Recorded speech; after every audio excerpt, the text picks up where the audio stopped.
In the winter of 1135, King Henry I of England sat down to a feast of lampreys. His physician had warned him against them. He ate them anyway and died shortly after. Whether the lampreys were truly responsible has never been settled. But every royal kitchen in England kept lamprey pie on the feast menu for 3 more centuries regardless. Number 11 on this list was eaten across England as a church-approved fish course, though the creature involved came nowhere near a river. Number 7 required a whole boar's skull and 3 days of preparation to produce a single ceremonial centerpiece. And number 1 gave the English language a phrase still spoken today, though the meal that inspired it has been forgotten entirely. Medieval feast cooks were not working in ignorance. They were masters of a culinary tradition that closed so gradually, no one wrote down a farewell. Hit subscribe, because what the lords of medieval Europe actually ate at their grandest tables will change how you look at every food tradition you thought you knew. Here are 25 long-lost medieval feast dishes that would horrify any modern chef today. Number 25. Hippocras. Every formal feast in medieval England and France began with hippocras, a drink served as guests found their seats that sat somewhere between wine, medicine, and condiment. The base was red wine sweetened with honey and strained through a cloth cone that physicians called the Hippocrates sleeve, named for the Greek doctor whose theories held that cold, wet wine was harmful without first being warmed by heat-producing spices. The spices were not gentle. Cinnamon, ginger, cloves, and cardamom went in together at ratios that would overwhelm most modern palates. A feast host who skipped hippocras was considered negligent about the health of his guests. Surviving recipes specify spice quantities that would put most modern tasters off after the first cup. To a modern wine list, it reads as mulled wine pressed firmly into the territory of a tincture. No bar carries it today. The specific spice ratios it called for have not appeared in any commercial drink since the 17th century. Number 24. Frumenti. Frumenti was the required companion to roasted venison at any English feast of standing from the 1200s through the 1500s, and it has been so completely forgotten that most modern cooks would not recognize it as a dish at all. The recipe started with cracked wheat, called groats, simmered in broth until the grains swelled into a thick, starchy mass. At a noble table, the cook then enriched it with egg yolks, milk, and saffron, turning the whole bowl a deep gold. The finished frumenti arrived alongside carved venison as a required pairing, both brought to the table together. At the time, saffron was among the most expensive ingredients in any English kitchen. The combination vanished in the 1600s without ceremony. Venison heading to the table alone, and frumenti ceasing to appear in recipe collections without any particular explanation from the cooks who stopped making it. Number 23. Blancmange. The name survived. The dish did not. Modern blancmange is a sweet milk pudding, unusual enough that most people under 50 have never tasted it. The medieval original shared nothing with that version except the white color the name described. In a feast kitchen of the 1300s, blancmange was made from shredded chicken breast pounded in a mortar combined with almond milk, rice, sugar, and rosewater, cooked down until smooth and pale. The chicken was undetectable in the finished product, which read as sweet and lightly scented with rose. Medieval cooks saw no contradiction in sweetened chicken paste served as a first course. The division between sweet and savory that organizes every modern menu was largely formalized in the 1600s. Before that, a dish built from poultry, flavored with rose, sweetened with sugar, could appear at a noble table without explanation.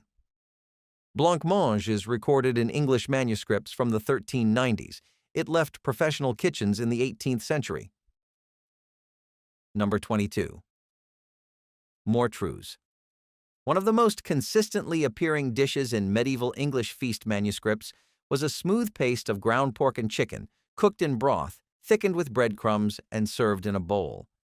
It was called mortreuse, taking its name from the heavy stone mortar required to reduce the meat to a completely uniform consistency.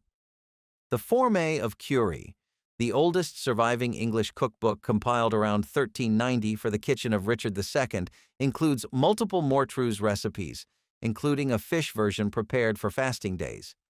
The finished texture sat between dense hummus and a smooth forcemeat spread. In the winter of 1135, King Henry I of England sat down to a feast of lampreys. His physician had warned him against them. He ate them anyway and died shortly after. Whether the lampreys were truly responsible has never been settled. But every royal kitchen in England kept lamprey pie on the feast menu for 3 more centuries regardless. Number 11 on this list was eaten across England as a church-approved fish course, though the creature involved came nowhere near a river. Number 7 required a whole boar's skull and 3 days of preparation to produce a single ceremonial centerpiece. And number 1 gave the English language a phrase still spoken today, though the meal that inspired it has been forgotten entirely. Medieval feast cooks were not working in ignorance. They were masters of a culinary tradition that closed so gradually, no one wrote down a farewell. Hit subscribe, because what the lords of medieval Europe actually ate at their grandest tables will change how you look at every food tradition you thought you knew. Here are 25 long-lost medieval feast dishes that would horrify any modern chef today. Number 25. Hippocras. Every formal feast in medieval England and France began with hippocras, a drink served as guests found their seats that sat somewhere between wine, medicine, and condiment. The base was red wine sweetened with honey and strained through a cloth cone that physicians called the Hippocrates sleeve, named for the Greek doctor whose theories held that cold, wet wine was harmful without first being warmed by heat-producing spices. The spices were not gentle. Cinnamon, ginger, cloves, and cardamom went in together at ratios that would overwhelm most modern palates. A feast host who skipped hippocras was considered negligent about the health of his guests. Surviving recipes specify spice quantities that would put most modern tasters off after the first cup. To a modern wine list, it reads as mulled wine pressed firmly into the territory of a tincture. No bar carries it today. The specific spice ratios it called for have not appeared in any commercial drink since the 17th century. Number 24. Frumenti. Frumenti was the required companion to roasted venison at any English feast of standing from the 1200s through the 1500s, and it has been so completely forgotten that most modern cooks would not recognize it as a dish at all. The recipe started with cracked wheat, called groats, simmered in broth until the grains swelled into a thick, starchy mass. At a noble table, the cook then enriched it with egg yolks, milk, and saffron, turning the whole bowl a deep gold. The finished frumenti arrived alongside carved venison as a required pairing, both brought to the table together. At the time, saffron was among the most expensive ingredients in any English kitchen. The combination vanished in the 1600s without ceremony. Venison heading to the table alone, and frumenti ceasing to appear in recipe collections without any particular explanation from the cooks who stopped making it. Number 23. Blancmange. The name survived. The dish did not. Modern blancmange is a sweet milk pudding, unusual enough that most people under 50 have never tasted it. The medieval original shared nothing with that version except the white color the name described.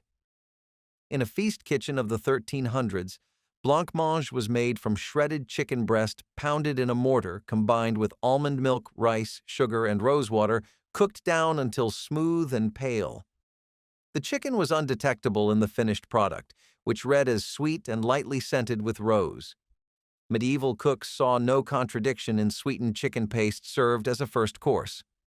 The division between sweet and savory that organizes every modern menu was largely formalized in the 1600s. Before that, a dish built from poultry, flavored with rose, sweetened with sugar, could appear at a noble table without explanation. Blancmange is recorded in English manuscripts from the 1390s. It left professional kitchens in the 18th century. Number 22. Mortrus. One of the most consistently appearing dishes in medieval English feast manuscripts was a smooth paste of ground pork and chicken, cooked in broth, thickened with breadcrumbs, and served in a bowl. It was called mortreuse, taking its name from the heavy stone mortar required to reduce the meat to a completely uniform consistency. The Forme of Cury, the oldest surviving English cookbook compiled around 1390 for the kitchen of Richard II, includes multiple mortreuse recipes, including a fish version prepared for fasting days. The finished texture sat between dense hummus and a smooth forcemeat spread. A modern cook could recreate it without difficulty, but no restaurant carries anything called mortreuse. The dish required patience and a mortar. A food processor approximation does not produce the same result. It vanished from English cookbooks before 1700 and left no successor that anyone thought to name. Number 21. Marchpane. Medieval marzipan was not candy. It was an architectural medium. Marchpane, as it was called in English from the 1400s, was almond paste worked with sugar and rosewater into a stiff dough, then sculpted into detailed objects, gilded with real gold leaf or edible paint, and carried between feast courses as a display centerpiece. The ambition was what defined it. A wealthy English or French lord in the mid-1400s might commission a marchpane replica of his castle with sugar towers, a heraldic beast the size of a small dog, or a ship with rigging drawn from spun sugar threads. The object sat at the center of the table for the duration of dinner, admired and discussed, and was eventually broken apart and shared at the close. Modern marzipan exists, but no confectionery shop constructs it at this scale or assigns it this social function. The tradition of a display piece that was also eventually the dessert died out quietly through the 1600s and never returned. Number 20. Junket. Before junket became a word for a government pleasure trip, it was a medieval sweet course, and its original presentation has been entirely lost. The dish was fresh curd cheese, still warm, sweetened with sugar, and scented with rosewater or sweet white wine, served in a rush basket that let the whey drain as it was carried to the table. The name came from the Old French word for rush basket. In England, through the 1400s, junket appeared at the close of formal feasts as a final sweet before the hippocras and wafers that ended the meal. The basket presentation is now completely forgotten. Commercial junket today is a rennet tablet dissolved in milk, with nothing in common with the original beyond the name. Any cook wanting to recreate the medieval version would need warm, fresh curds straight from a dairy and a supply of rush baskets, two ingredients not available in any commercial kitchen supply chain today. Number 19. Brawn. Brawn at a medieval feast required a whole boar's head. The skull was cleaned, the ears and tongue trimmed, the cavity stripped of soft tissue. The meat was seasoned with spices and wine, pressed into cloth, and set in the aspic produced by simmering the bones for hours until the liquid gelled on cooling. The finished loaf was unmolded cold at the table and sliced. In England, from at least the 1200s, brawn was the traditional Christmas feast opener for households wealthy enough to source a whole boar, and the arrival of the head on a silver platter with an orange between its teeth was a ceremony performed to a formal carol. Oxford's Queen's College carried out this procession every Christmas to a Latin carol that dates to at least the 16th century. Head cheese still exists in European delicatessens, but the medieval production bore no resemblance to the modern commercial version. It required stripping a whole skull, trimming the ears, extracting the tongue, and conducting a gelatinizing process with no refrigeration in a cold December kitchen. The finished brawn was expected to hold on the sideboard for 3 days. No modern caterer would attempt it. Number 18. Civet de lièvre. The hare stew called civet de lièvre appeared at French and English royal feast tables from the 1200s through the 1500s, and any modern chef reading the original recipe would stop at the same moment. The sauce was thickened with the hare's own blood, collected at slaughter, and mixed immediately with vinegar to prevent clotting, then added to the stew at the last possible moment before service, when the temperature of the pot was warm enough to thicken the liquid but not hot enough to cook the blood into granules. Getting it right was considered a direct demonstration of a cook's skill. Done correctly, the sauce turned deep mahogany, glossy and dense, tasting of iron and wine alongside the spices simmered with the hare, ginger, cinnamon, and browned onions in lard. The hare was jointed and seared first, then simmered in spiced broth until nearly done, the liquid reduced, and the blood and vinegar mixture stirred in at the end to transform a thin soup into a sauce heavy enough to coat a wooden spoon. The blood was not a garnish.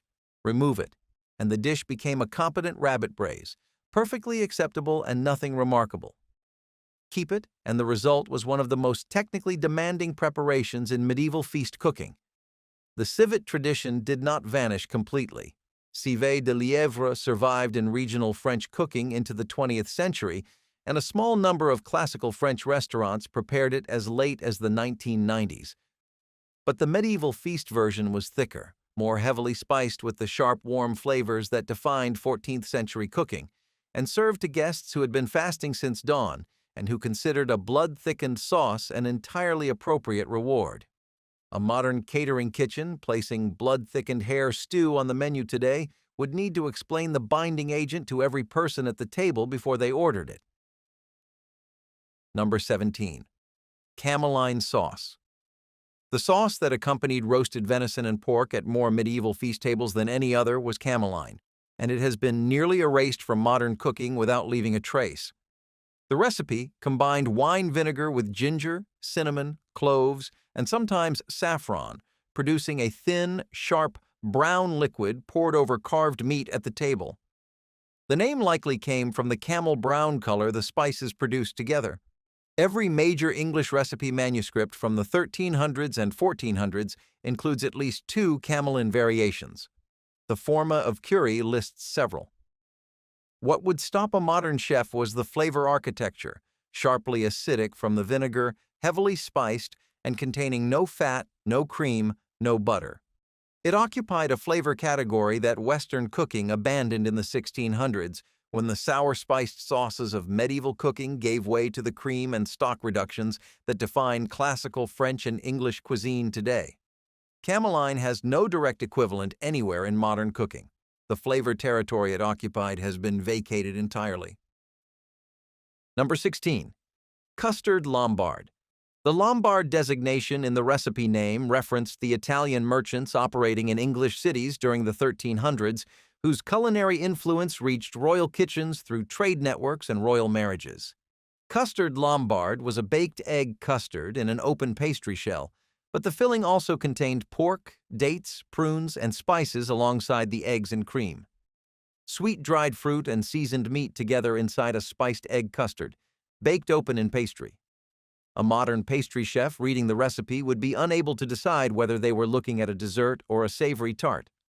The medieval answer was that the question itself did not apply. It appeared in the second or third feast course alongside roasted meats, accepted as entirely ordinary by guests who had never been told that sweet and savory dishes occupied separate categories. That assumption has been absent from professional kitchens for over 3 centuries. Number 15. Maumenie. Maumenie appeared at English and French royal feast tables throughout the 1300s and stands as one of the medieval feast's most complete rejections of modern category. The recipe called for finely ground chicken or fish combined with almond milk, rice flour, and sweet wine, cooked together until thick, sweetened with honey, and colored deep red with sandalwood or saffron. The result was a smooth, sweet, meat-based paste in a vivid orange-red color, served in a bowl as a full course. It was not a sauce, not a soup, and not a meat dish in any sense a modern diner would recognize. Medieval feast cooks placed it alongside roasted meats as an equal course in the second half of dinner. Modern historians who attempt to recreate maumenie consistently describe the flavor as surprising to contemporary expectations. A rice pudding in texture with a faint poultry undertone, in a color that no natural ingredient in a modern kitchen produces without artificial dye. The last recipe appearances are from the late 1500s. Number 14. Stockfish with almond and mustard sauce. Stockfish was the ingredient that sustained the medieval feast table through the 40 or more fasting days the Catholic Church required each year, and any modern chef encountering raw stockfish for the first time would stop before the preparation began. The fish, usually cod or ling, was not salted, smoked, or pickled. It was dried in cold, open air without any preservation agent for several months until the flesh contracted to the consistency of old hardwood.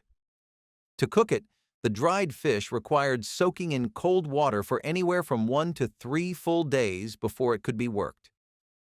Period household accounts describe the smell produced during soaking as severe enough that several estate management guides from the 1300s specifically recommended placing the soaking vessel in the outer courtyard rather than inside the kitchen. Once rehydrated, the flesh was simmered in almond milk with mustard, ginger, and saffron, the spices performing the essential function of masking the fermented undertone that remained regardless of how long the fish had soaked.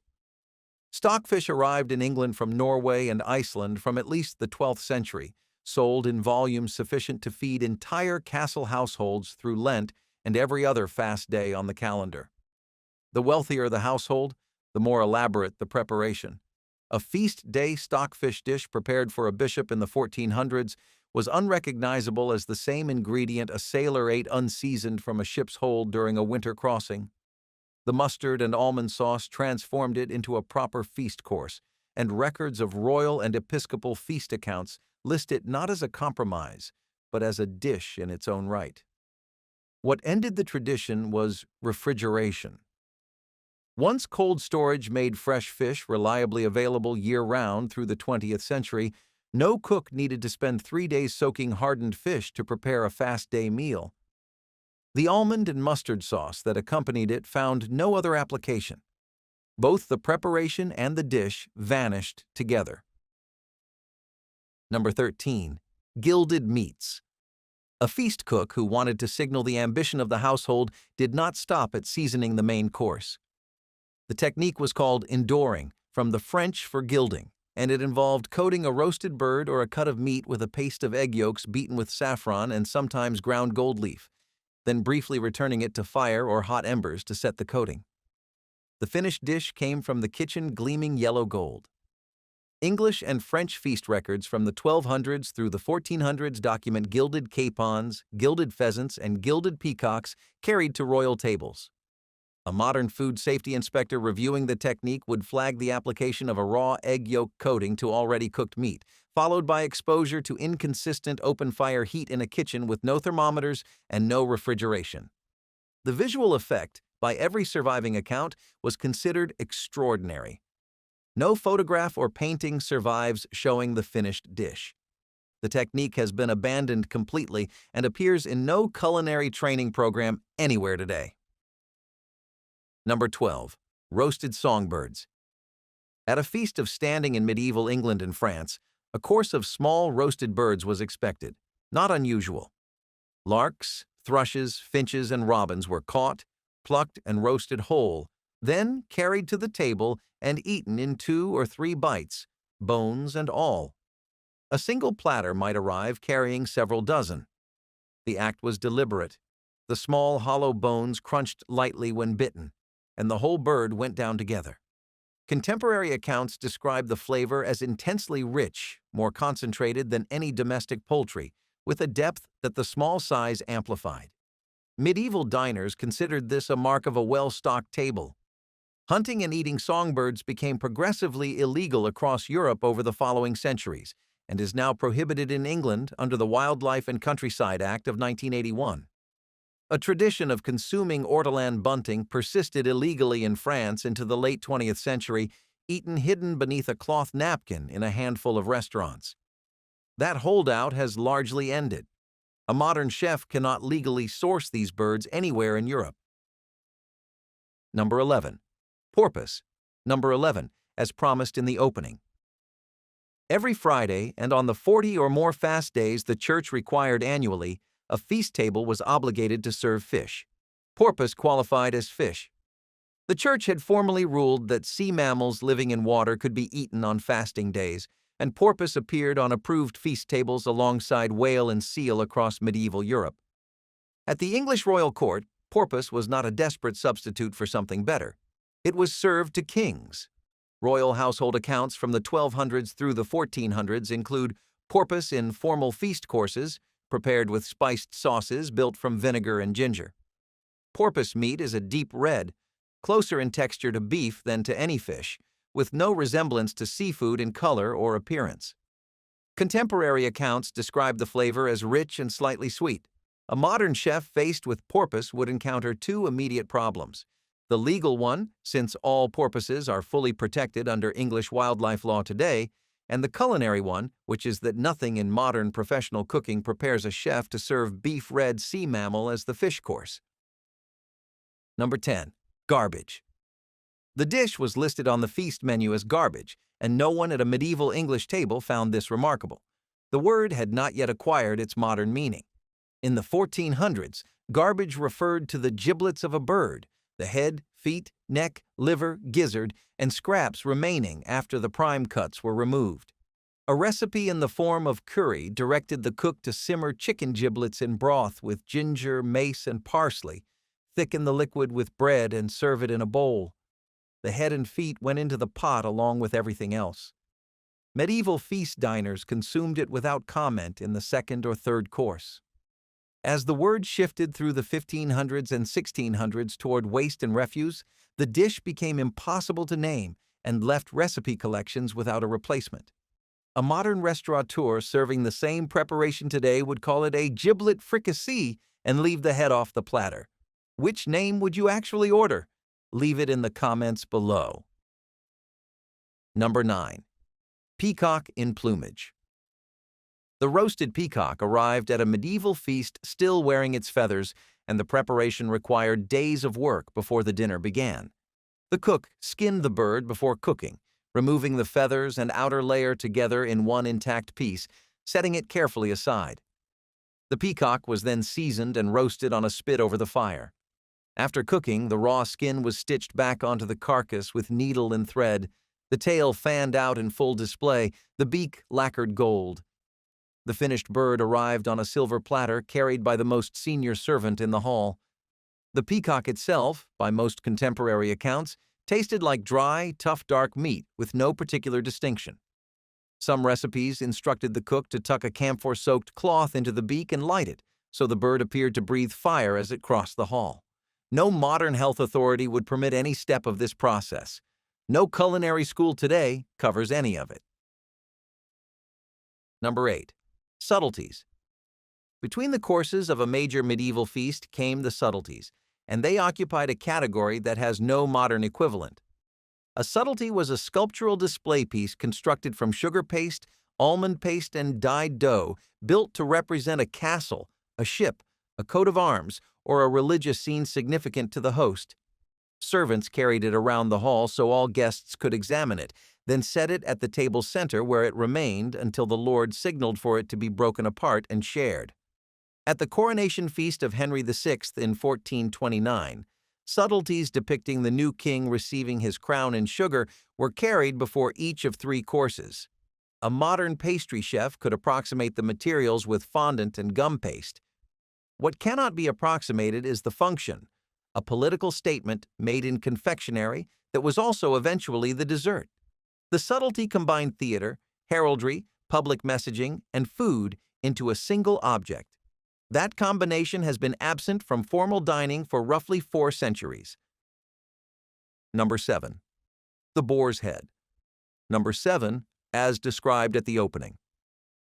The boar's head ceremony has a documented history in England and Germany running from the early 1200s to at least the 17th century, making it one of the longest recorded feast traditions in European history.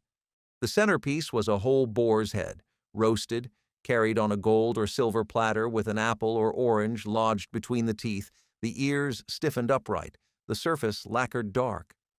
At Oxford's Queen's College, the procession was performed every Christmas to a Latin carol called the Boar's Head Carol, dating to at least 1521, which describes the ceremony in 3 verses still sung today.